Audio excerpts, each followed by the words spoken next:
It's my pleasure to introduce my friend and CCL colleague, Jim Hooton. He will moderate this panel on the role business leaders can play in addressing climate change. Jim has 35 years in the software and professional services industry, and as an entrepreneur, executive, and leader. Until his recent retirement, he was the co-founder and CEO for a Salesforce.com implementation consulting firm. And he's been an active CCL volunteer since 2016, and he's the liaison for Representative Joe Neguse. So, Jim, take it away. I'll take it right if you can hear me. Now. So see if that was working. Yeah, that's fine. Okay. All right. This is what we had to do every session up till now. So turn up the level. I think we're good. Well, I think the louder goes to the video. No. You're good.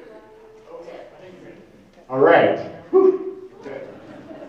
Okay, well, we have really an excellent panel for you all today. Four really interesting businesses and trade associations who bring really different perspectives to the topic here, which is really kind of twofold. We're going to talk about business motivations and actions that they are taking to encourage sustainability, and then also the role of businesses in advocating for policy changes like we are all trying to do here. But first I want to ask them, introduce them all, and then ask them an individual question about their specific businesses or actions that they're taking. So let me start with Nick Bettis. Nick is Director of Business Development for Lightning Systems. Lightning Systems is based here in Loveland, Colorado. They manufacture zero-emission electric powertrains for commercial vehicles. So trucks, work trucks, city buses, etc., and convert them from diesel to electric. One of the cool projects that they did was to convert a hot bus, which is one of the Boulder buses, from diesel to electric. So look forward to hearing more about that project and all the other cool things you guys are doing. Thank you, Nick. Richard Eidlin. Richard has played a key role in building the responsible business movement. He's worked at the intersection of business, policy, and advocacy for 30 years. This includes work at the UN Environment Program, several renewable energy firms, the New York City government, and he's co-founder of the American Sustainable Business Council. Among other initiatives, that Business Council is a supporter of HR 763, and so we'll hear about that council and the work they're doing. Richard is currently a teacher at the University of Denver. Doug Tomczik. Doug is the lead product designer at Jupiter Intelligence, which uses artificial intelligence and scientific models to help businesses, investors, and governments make informed decisions that safeguard critical at-risk infrastructure from climate change. So helping businesses make smart decisions about their assets. Doug holds an MS from Scripps Institution of Oceanography in paleoclimate and an MS in environmental systems from the University of California in San Diego. And then Geraldine Link. Geraldine directs policy for the National Ski Area Association.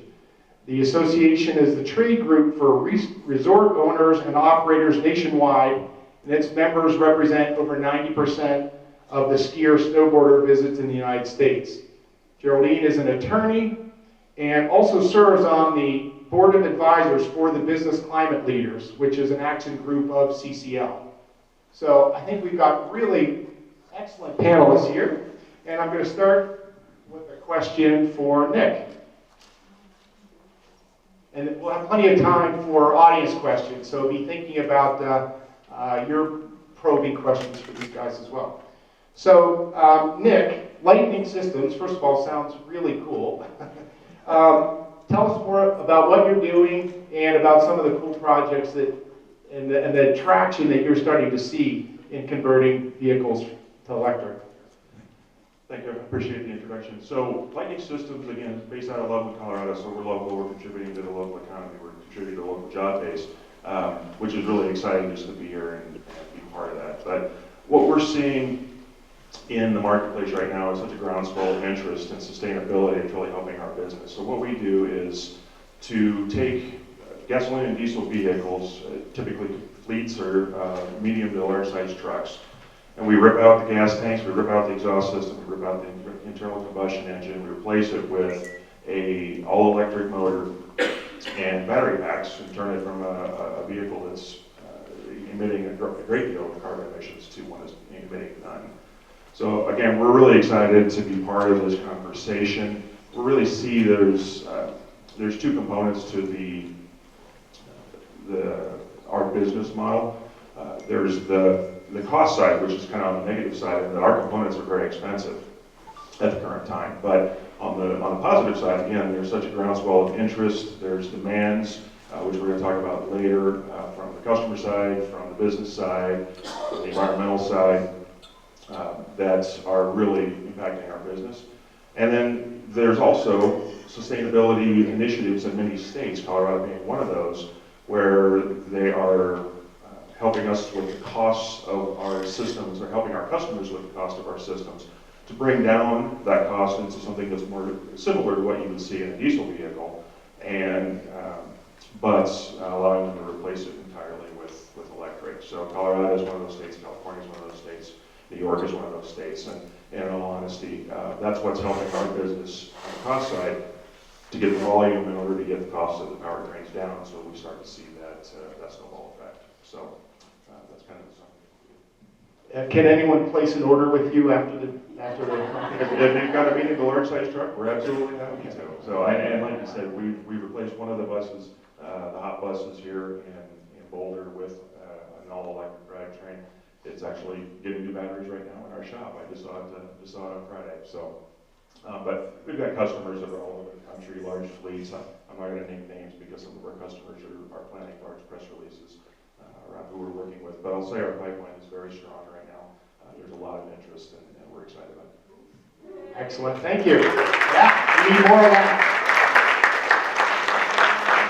I'm just going to go down the line here. So Geraldine, clearly the ski industry has a lot at stake in a warming climate, and you all have recognized that for a long time. Maybe you can explain how your association is providing leadership on climate change. Absolutely. Yeah, and I would say every industry is affected by climate change, but the ski industry is really the canary in the coal mine. We rely a lot on the weather for our success. And so we first identified climate change as a concern in the year 2000 when we adopted a sustainability program.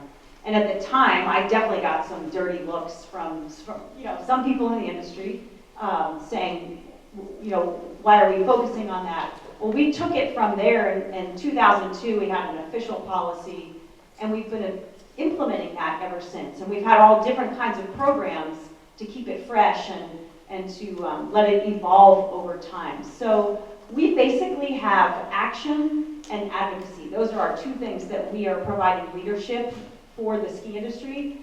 On the action side, we have a program called the Climate Challenge, and that is a pay-to-play program where resorts sign up, they do an inventory, they set a target for reduction of greenhouse gas emissions. They have to do a project at least one a year to work towards that target.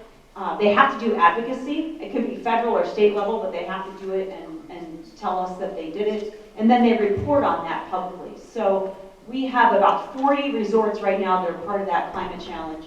There's other resorts that are part of other reporting platforms, Global Reporting Initiative or Carbon Disclosure Project. But we are really proud of that one program because what it's saying is that we're not waiting for Washington to act. We're going to take matters into our own hands. So we started that climate challenge back in 2010. That is going strong on the action side. We do a lot of education as well for ski areas. On the advocacy side, we have done a number of things. It was probably about 5 years ago that I really started hearing about Citizens Climate Lobby and getting to know people from Citizens Climate Lobby.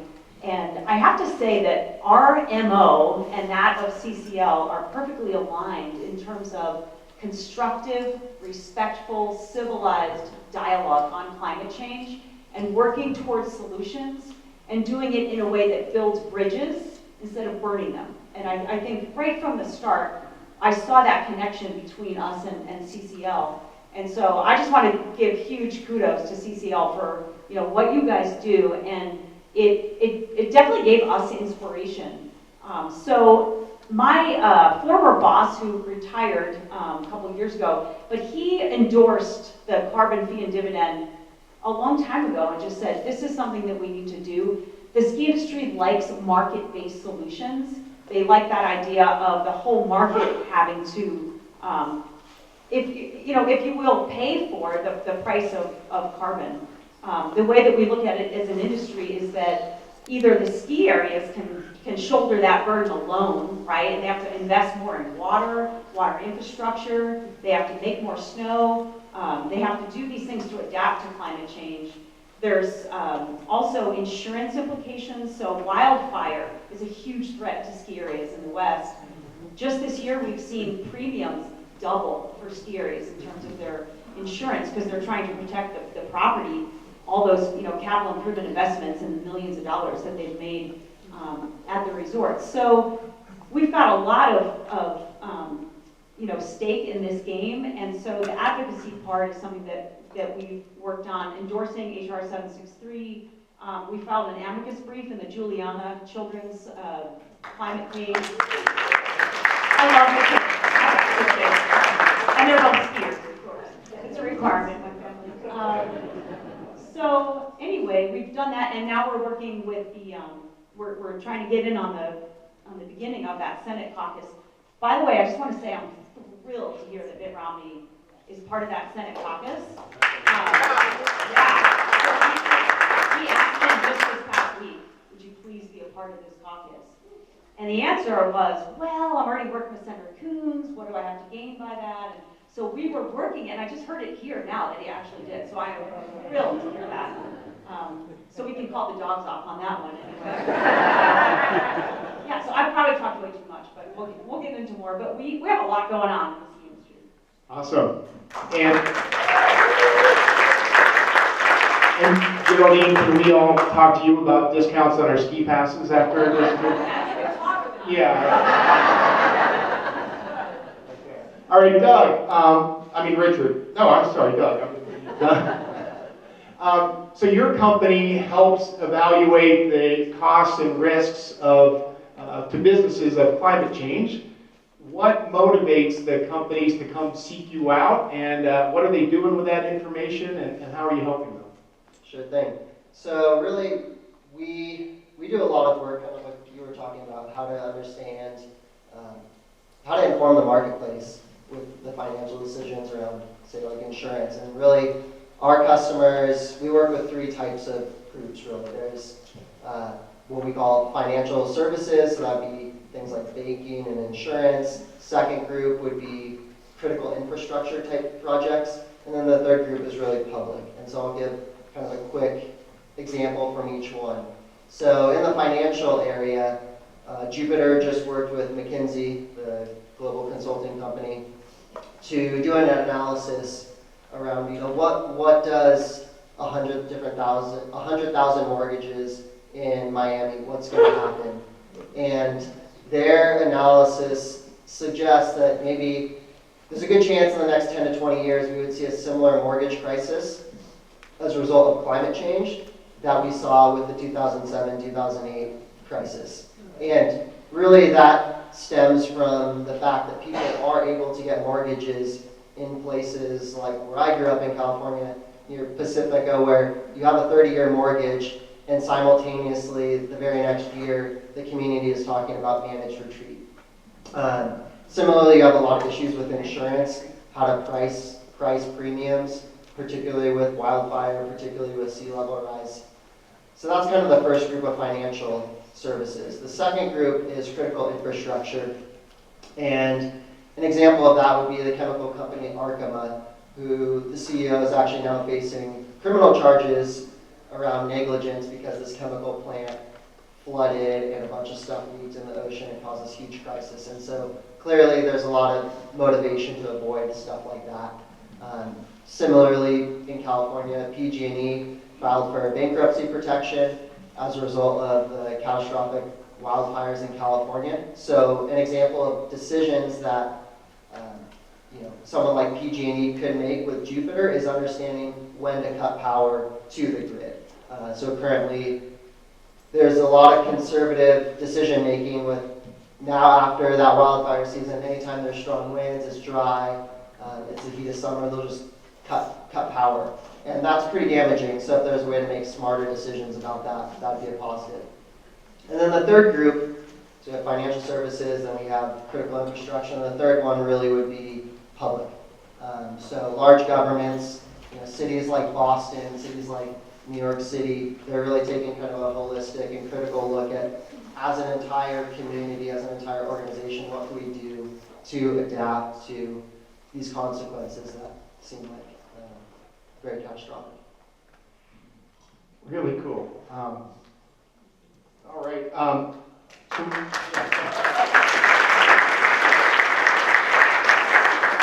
And then, Richard, you, throughout your career, at least for a long time, you've sort of been at the forefront of helping businesses consider sort of the triple bottom line of people, profit, and planet in their decision making. So my question is, what motivates companies to start to have that consideration, and what trends are you starting to see in as more and more companies consider that way of thinking? So the premise that that the American Sustainable Business Council has worked on is that voluntary initiatives to address climate change are important, but they're not sufficient.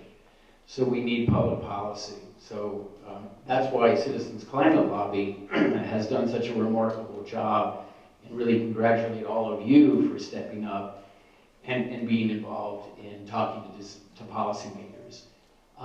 So companies, as you know, are driven by a number of factors. One is minimizing their risk, reducing their uncertainty, understanding the time horizon within which they can make decisions, and looking at issues like supply chain, trying to minimize disruptions in their supply chain.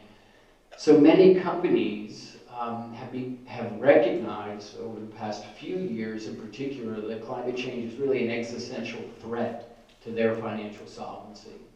And so as Geraldine suggested, rather than dealing with that on a sectoral basis or industry by industry or company by company, more companies have begun to see that there needs to be a systemic approach here, and that it needs to be an economy-wide approach, right? So I'm not telling you anything you don't already know. But what's interesting is that businesses have, as you may know, sort of an outsized influence and impact in the policy process. So when you show up in Washington, D.C. or a state capital as a business person, you automatically have a certain amount of credibility. How many of you would consider yourself a business person? Okay, so one suggestion is when you show up next time in your state capital or Washington, D.C., that's another hat you can put on. Because legislators, whether it's legitimate or not, will view you as a business leader as having a certain understanding of the economic realities, and they look to business in order to give them some political cover as well. So just can I add one other quick thought? So the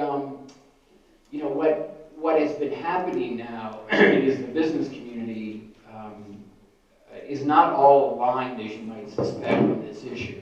So a price on carbon is beneficial to certain industries right now, and they see it in their own self-interest to support that. And that happens, that's across the energy sector, the transportation sector, retail, etc.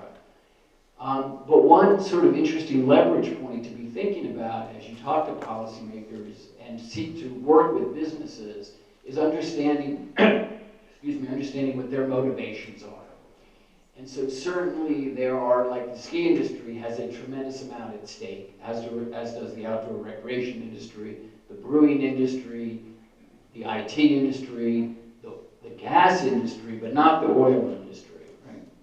So it's important to, understand that the business community is not monolithic. And for instance, small businesses are particularly concerned about supply chain disruptions. They're the ones that respond, that have the hardest time recovering from a climate disaster, from a hurricane, from sea level rise, etc. The larger companies have much more sophisticated resources, and so those are all factors to consider when enlisting the business community in supporting the price on carbon.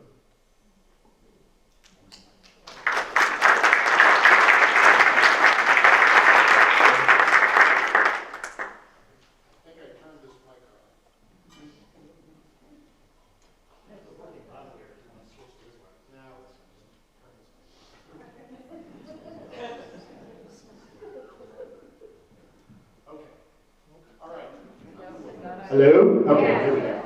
Took a second to warm up. Okay, so I'm going to pose some broader questions here, just talking about sustainable business practices. And my question is just sort of a broad one. Any notable successes? It can really have a dramatic impact on the bottom line if done right. So any businesses that you'd point to that are really sort of leading the way and having an impact? To anyone? Yeah, I would think about a number of companies that have adopted an internal price on carbon, right? So are people familiar with that? So that's, whether it's Facebook or Ben & Jerry's or Stonyfield, Exxon. So a number of companies have decided that as they anticipate energy prices to rise, they're trying to get ahead of the curve a bit. And as they think 5 to 10 years out and how they will allocate capital, they've internalized this price on carbon, which makes everything a bit more expensive, but they're factoring that likelihood in. So that's one really interesting innovation.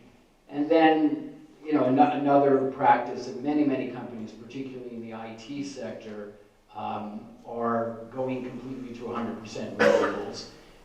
So Google and Apple and many of the large-scale server farms across the United States have been investing millions and millions of dollars in building out a clean energy economy.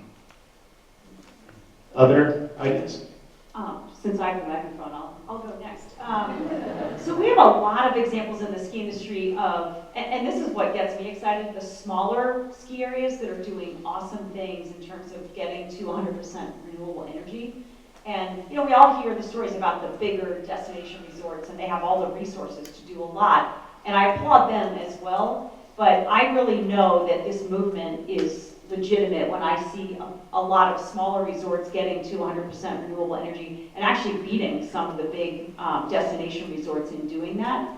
And so, names that you've probably never heard of, Berkshire East in Massachusetts, Mount Abram, Wolf Creek in Colorado. Just last week, Jackson Hole announced that they, through a power purchase agreement, are 100% renewable. So I find that really exciting because a lot of resorts set their goals, 5% by 2020. There were very cautious goals in the beginning, and now they're catapulting into much higher percentage realms. So I think that's really exciting. So I'm a little bit different here, being the business development side, so I'll speak to what our customers are seeing rather than what we're actually doing. So from the environmental impact side, our goal is to have enough electric vehicles, medium heavy-duty trucks on the road in the next 2 years to eliminate about 100 million pounds of CO2 in the atmosphere.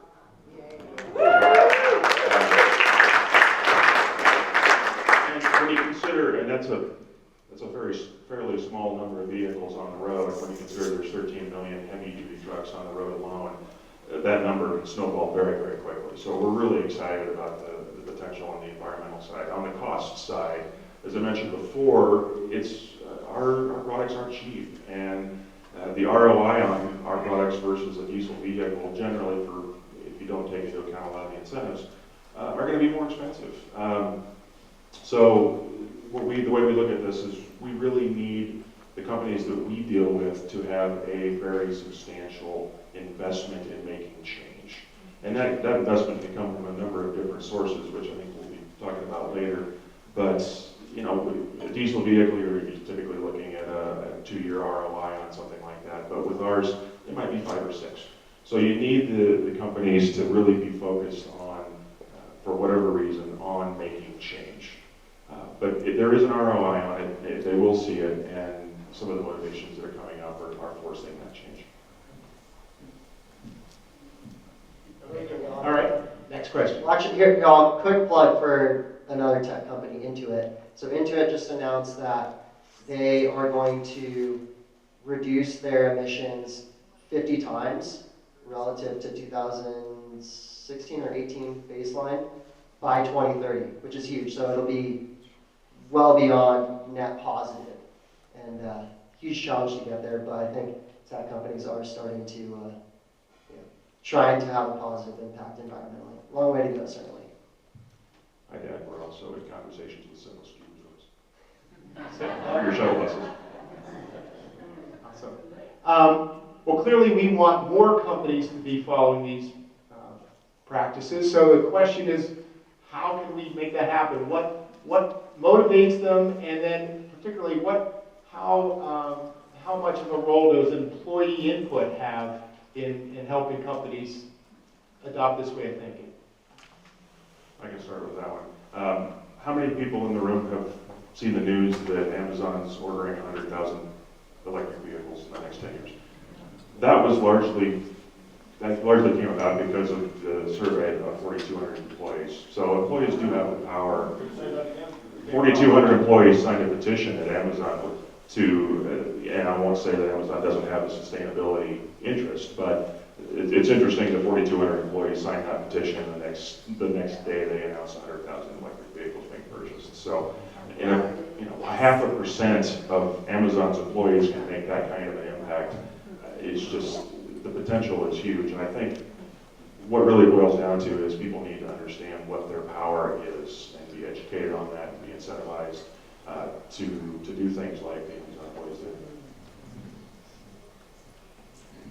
And I think at ski areas, employees have a very big voice on the direction of the company, especially on sustainability. A lot of them have green teams, and those employees at ski areas are there because they're connected to that mountain environment. It's not just their job, it's their lifestyle, and so they have a lot invested in that. And so I think they have a great voice within a lot of resort companies, but also top-down management and commitment from the top makes a huge difference in our industry. So the ideal situation is when you have both of those going on, and then they really progress amazingly. I would just add to that millennials and Gen Zs are really pushing corporate leadership in every sector, and so it's often stated that younger workers are looking for a work-life balance. But they also expect much more from their employer, and so they can see through some of the contradictions that companies have and the inconsistencies, and I think they're less tolerant of that, and that's driving behavioral change at the top, and it's giving leadership in many companies a different understanding that if they want to stay competitive, they need to attract the best and the brightest, and many of the best and the brightest in the workforce are also concerned with environmental issues. So that's a really positive trend that we're seeing across the United States and across the world. Excellent. Okay, so that's how employees have a role in getting companies to adopt those kind of practices. Say you're a member of an external group that advocates for building political will for climate change. How can you have an impact in getting companies to adopt these kind of practices? What would you recommend that our audience be doing to get more companies to be on board? Well, let me start with that, because that's something I think a lot about. When the American Sustainable Business Council started, it was the summer of 2009, And we had been, a number of us, been tracking what the U.S. Chamber of Commerce had been saying on any number of issues, including climate change, that it really wasn't a problem, the market would figure it out, et cetera, et cetera. And we knew from talking to our members that that was just fundamentally inaccurate and that they were misrepresenting reality. But what we also discovered quickly was that very few companies had the appetite to engage in the public policy process. And they saw policy and politics as the same thing. And often they are, but not always. So we created this platform and opportunity for companies to not always be out front, which is what the purpose of a trade association is often to do. Often the trade association will say things that the members may not be willing to express themselves for fear of retribution, loss of customers, any number of valid reasons for an individual company not to get too far out front. Right? That's changed a lot in the past 10 years in this political climate, but we see evidence of that, of companies not wanting to get into a fight with the president because there's a risk associated with that, right? But that's really a reality for many companies. So the way you get more companies involved is to make it safer for them and to point out their own self-interest, and also to demonstrate that they're often at a competitive disadvantage by playing by the rules. Meaning that if they're a responsible company, they are sort of absorbing more of the cost, more of the burden of being responsible than those who are creating externalities in the economy. So if you explain that to consciously minded, responsible business leaders, they get it, and they realize that if they step up and they start talking about it, they can address issues about who's getting what subsidy, who's getting what tax break, why is it that they're not benefiting while their competitors who aren't as responsible are gaining something from the system. So I could go on, but Geraldine, you may have something to say about that yourself. Well, sure. And I'll just throw out, I guess, like a case study within the ski industry of our relationship with CCL and how it has enabled the businesses in the ski industry to be more vocal on climate change. So I think our model, we started out with Mark Reynolds twice speaking to our national convention and doing such an awesome job that literally people were coming out of the room saying, wow, that makes so much sense what he just said. And yeah, we want a market-wide correction here going on. So how do we get that done? So you have Mark at the top giving just the lay of the land and how a carbon tax would work and why it would be so beneficial. And then you have some foot soldiers like Bill Barron and Matt Tucker, who also came to our convention, and they have a booth with a computer set up.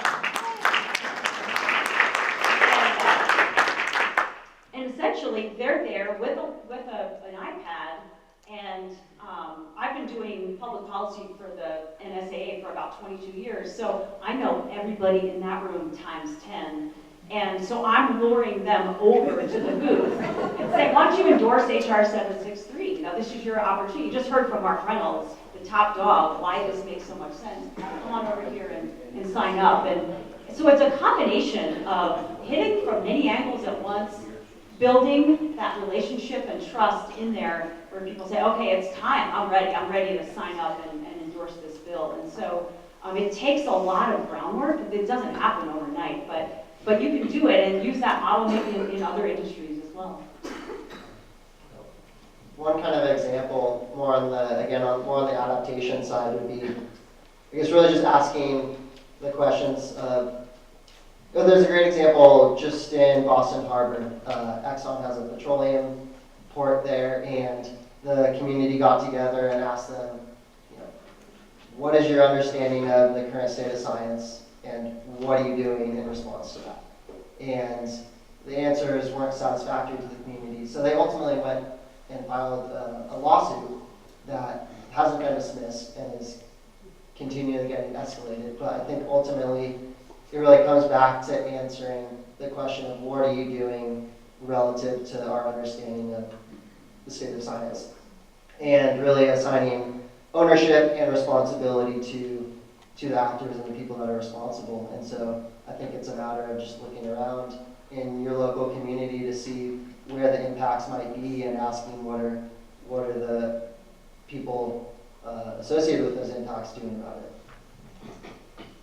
Just briefly, maybe I'll state the obvious, but vote with your wallet, right? Consumers have got to vote with their wallets to get change made in the vendors.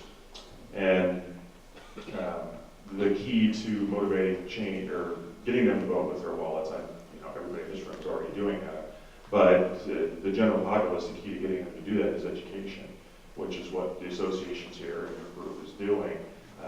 But overcoming the fake news that's out there, to use a naughty term, overcoming that fake news that's out there and motivating people to do the research, making the data digestible, easy to consume, and actionable. I think that's the way you force change within the business community. And Nick, specific to you, is advocating for tax incentives for conversion, or are there any other initiatives that are helping drive your customers towards sort of a faster adoption, whether that's in place now or that people are talking about? So the biggest one certainly is the national or the world conversation around this, and the marketing departments within these organizations, which I understand very intimately, are starting to see that this can be a PR nightmare for them if they don't make a change. So the world conversation is very important, and then the other piece really is those incentives that I mentioned before. Many of the states are starting to, there's a huge pool of money out there right now because Volkswagen got sued for their carbon emissions, and that money is now being divvied up among the states to fund programs that will reduce carbon emissions. So these companies are seeing that money sitting out there. They're feeling the pressure from the consumer side, from the employee side, and they're starting to make changes because the ROI is better. Geraldine, something you said raises a question for me. So you talked about the Ski Industry Association's endorsement of the bill and how sort of as a top-down and a bottom-up approach, generalizing that to other associations that maybe you might be familiar with. Maybe if you could explain sort of the dynamic between how policy gets decided. Is it the association leading the members? Is it the members leading the association? And how can we use that information as we're trying to garner endorsements from other groups? Yeah, so I would say it's kind of a two-way street. Sometimes the members are informing us of things that are going on in the world that they want us to address.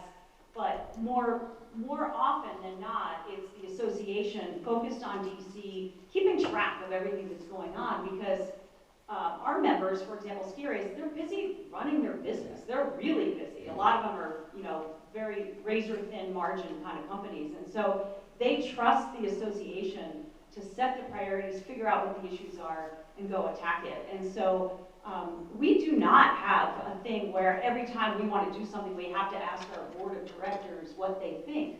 We do a lot of action on our own. And so the National Ski Race Association is a very association-driven policy organization. And so I think at some point, the leaders of an association, you have to be responsible with the decisions you make, because if you get too far out on a limb and your members aren't there with you, that could be very dangerous for you. But at some point, you also have to lead, and you have to say, if not us, who will? And so I think that's what happened with endorsing HR 763 for us, was once we endorse it, then we have a lot of state associations like in Montana or Utah, California, and then they say, oh, well, now that the national organization endorsed this, now I can do this, and maybe I don't even have to ask my board, I can just do this because the national did it. So it's a domino effect that happens, and I think that's a really important role of a national association. Richard, same question.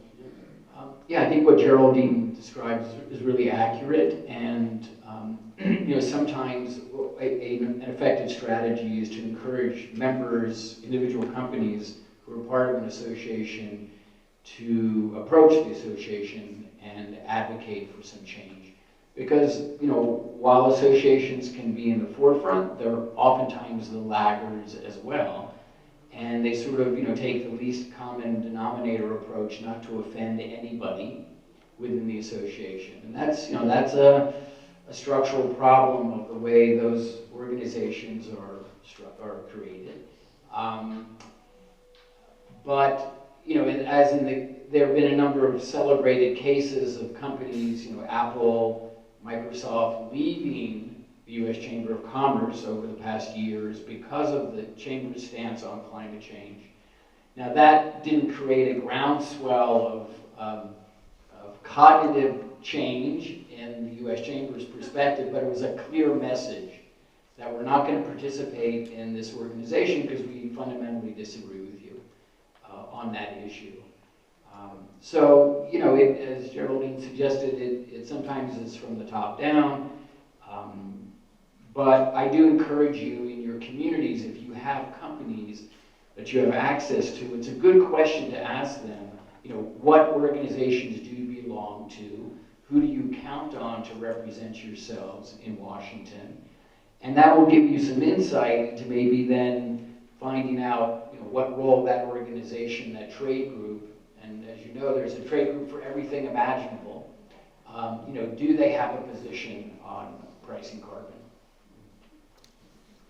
All right, I want to turn it over to the audience. So if you all have some questions, I think we have some runners. There might be a couple questions. Thank you for your very lucid comments.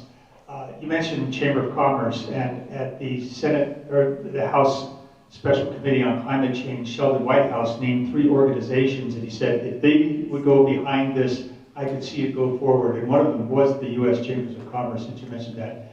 And I was just wondering what role we might have, and I'm just envisioning and wondering, would individual chambers of commerces that maybe adopted it, would that influence the national? I don't know anything about that, but I think it's something to consider. Thanks.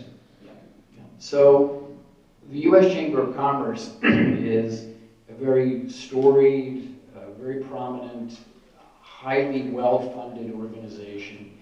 Their operating budget is over $250 million a year, plus they contribute over $350–400 million to electoral politics.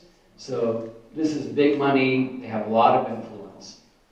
One thing to keep in mind is your local Chamber of Commerce in Durango or in El Paso or Seattle, etc., those are nominally members of the U.S. Chamber of Commerce. So when the Chamber does its math, they add in all those members who don't typically pay dues, but the Chamber includes them in their aggregate membership. So it's a little, I will say, it's a little deceptive, okay?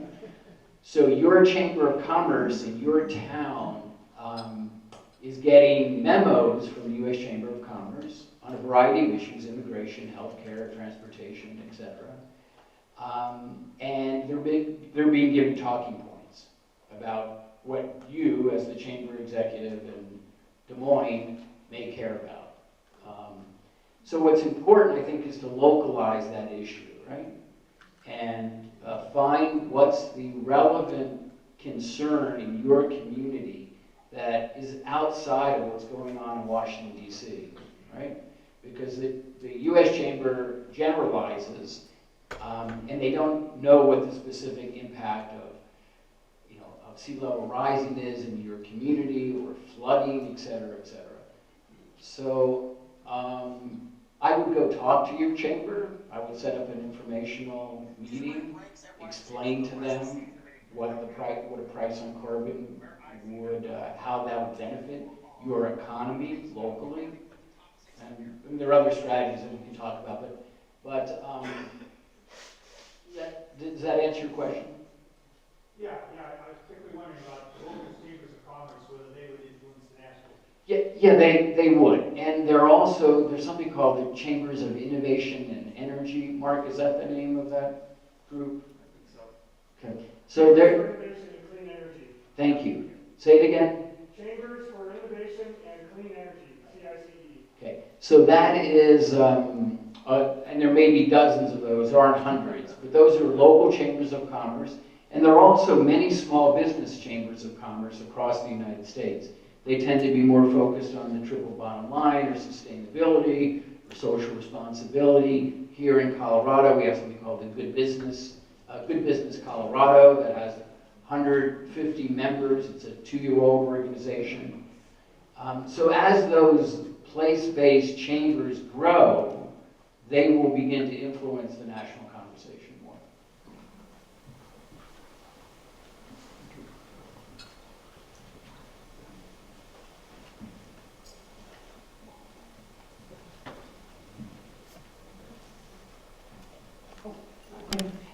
So I have a question for Richard. What we found with conservative MOCs that I've been around is that they really could care less that the ASBE or that the National Ski Association endorse something, but they do care if Montanans endorse something. Yeah. So is there a way, I see your lists online and there's maybe 200 people on it, but I think you have a lot more members than that. Is there a way to know who they are? Because they are sort of low-hanging fruit that we can possibly approach as far as endorsing. Yeah. So my experience is that conservatives in Congress are motivated by, just as most members are, but they're particularly motivated by what they hear from their district, right? So if you walk in there with 15 citizens and 8 of whom are business leaders from that district, that makes a lot of difference to them. And you're right, they don't really care what some Washington, D.C. group feels, particularly if that group hasn't given them any money. It's irrelevant to them in many ways. You know, they're smart, they understand the calculus. So I think localizing the conversation to the member of Congress, you know, knowing who in their district is creating jobs, who's supporting a price on carbon, who is investing in clean tech, you know, the various companies that are succeeding, that makes much more of a difference.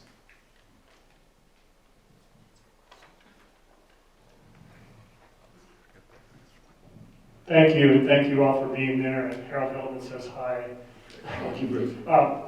We have an action team called Business Climate Leaders, and our job is to train and support CCL volunteers in doing really most of the stuff you're suggesting here. And we're thinking about it's a long game. It's not just this meeting or this year, but maybe years to come. And I'm wondering what you're thinking about after we have a carbon fee and dividend legislation in a year or two. Where do we go from there? How do we take these businesses that we built relationships with and go on to the next thing? And what is that next thing? What is it? What do you think that might be? Utility commissions or whatever? So thank you. I like the thinking. So we've already got the bill passed, so what do we do next? By the way, I have a lot of business cards.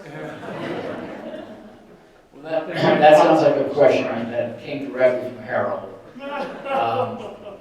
So, you know, my own sense is that we're a few years away from a price on carbon. I think it will happen, but, you know, I'm not counting on it next year. 2021. Maybe, you know, it depends on who's elected president, right? That's going to make a big difference. You know, some people thought that President Trump would have been an advocate, but, you know, not so much, right? So, you know, Bruce, to your question, I have 2 quick thoughts. One is, you know, a big conversation in the business community is what do you do with the revenue, right? So as you know, not everybody's that excited about the dividend approach, right? Business people, some of them want that money reinvested in the economy and infrastructure, right? So that is, you know, that's still to be worked out with a lot of business people who are wary of giving money back to taxpayers because they're not sure it'll be stimulative. I understand the political reality of giving money back to people. It works in Alaska. and it will work politically nationally, but it's not everybody's favorite choice for economic stimulus within the business community. The other quick thought is, the Green New Deal will be modified and resurrected and discussed, and if a Democrat is elected next November, that's going to be a big topic in 21 and 22. So I would just like to chime in there too. From the ski industry's perspective, this, putting a price on carbon, passing this bill has to happen, but it's just one part of many solutions that we're going to need, because I feel like we're so far behind the 8 ball that just doing a price on carbon, it's awesome. I'm not saying just, right? It's huge. But we just had a webinar this week with the whole outdoor recreation business sector. So it was the Outdoor Industry Association, National Skiers Association, and Snow Sports Industries America all together. We have a group called the Outdoor Business Climate Partnership that we formed this year. And we had a webinar on power purchase agreements and how we want all of these companies to be investing in renewable energy. And this very topic came up. I actually raised it because I was thinking of Harold.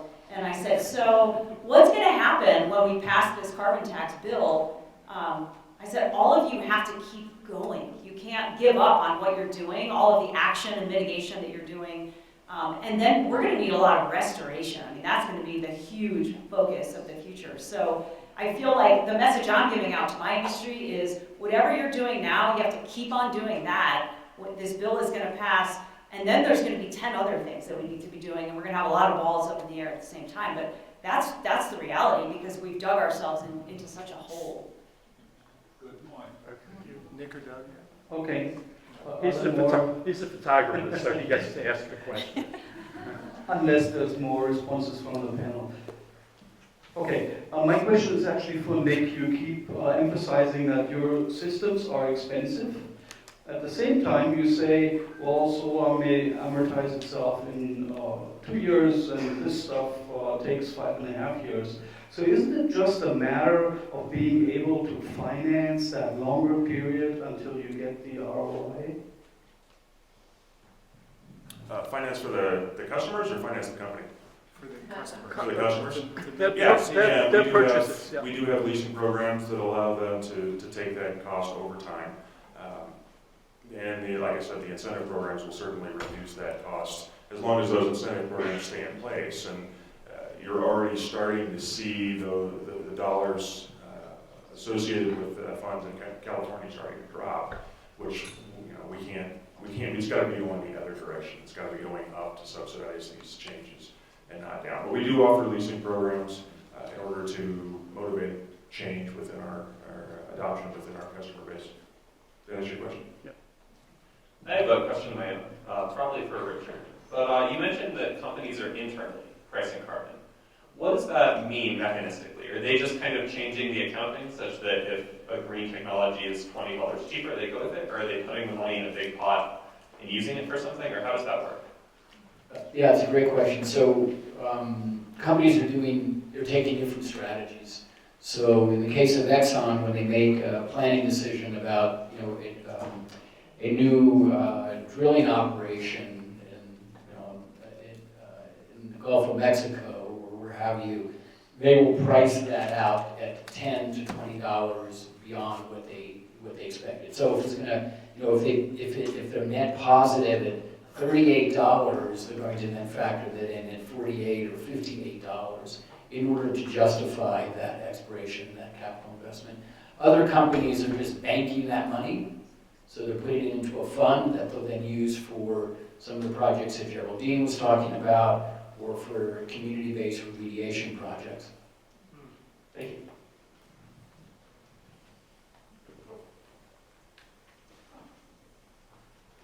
I have a comment and a question. My comment is that I would offer that whether carbon price passes is not dependent on who wins any election, but is dependent on us. And I'm so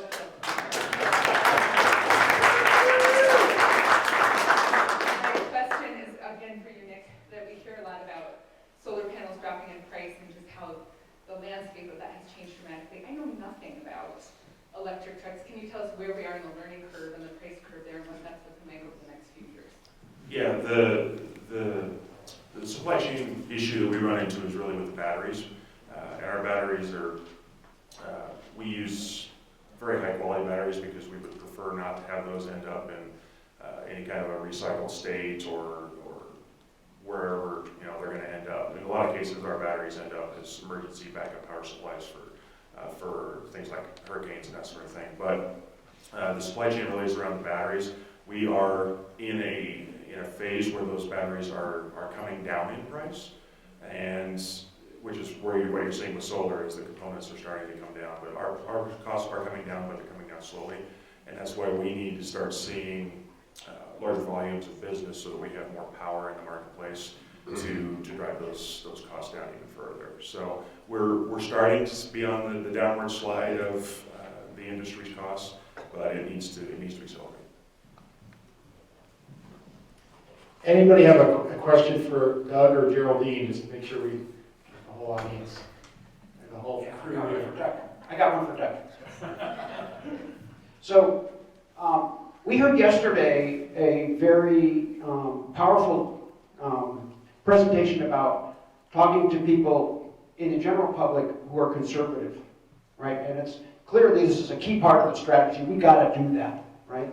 And one of the things that we heard was to talk about climate change in terms of risk, rather than the climate science and the catastrophes and the Armageddons. So Doug, that's your business, is to talk to people about risk. What can you tell us about what's helpful and how exactly, can we zoom in on that? How do we do that? How can we use that to help persuade people that might otherwise not want to deal with climate change? Right. I mean, a lot of the customers that we work with are very, very savvy when it comes to understanding risk, and it is tricky. I think what's been really helpful is to lead with what are the consequences, what are the implications, and there are starting to be very clear prices around that. Like building a seawall, around Boston, it's like hundreds of millions of dollars, and the risks that we're starting to see are on that order, hundreds of millions of dollars, increasing each year to like astronomical values. I mean, I think the IPCC is suggesting that by 2100 there will be $69 trillion worth of financial loss, and that's such a huge amount that's so abstract and hard to wrap my head around. And at the same time, locally, there are much smaller scale projects that still have huge dollar signs. And I think leading with that, the dollar amount has been particularly helpful, because at the end of the day, as you pointed out, you're absolutely right. People just want to be financially responsible, and I think so oftentimes to generalize with that demographic that maybe doesn't want to latch on to the climate change idea,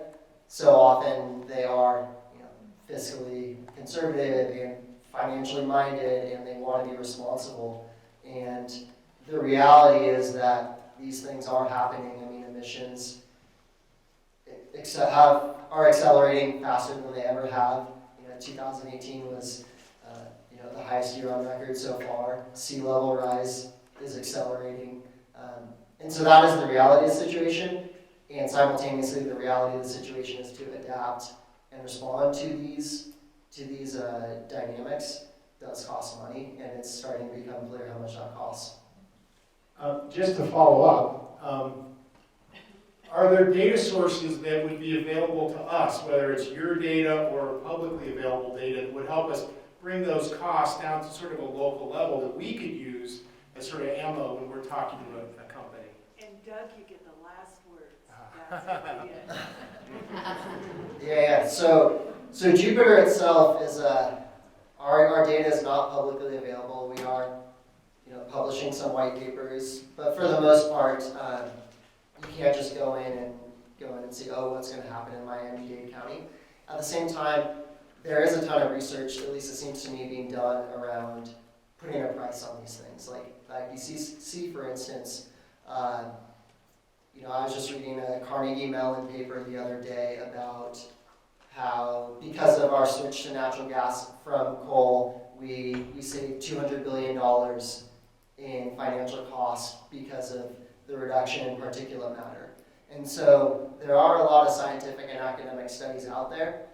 I'm not sure the best way to search those, aside from my own kind of background being in grad school and using Google search. But yeah, the stuff is happening at both like a regional scale and also a local scale. I know there's a lot of kind of nonprofits being involved in this as well. All right, let's give our panelists a big hand.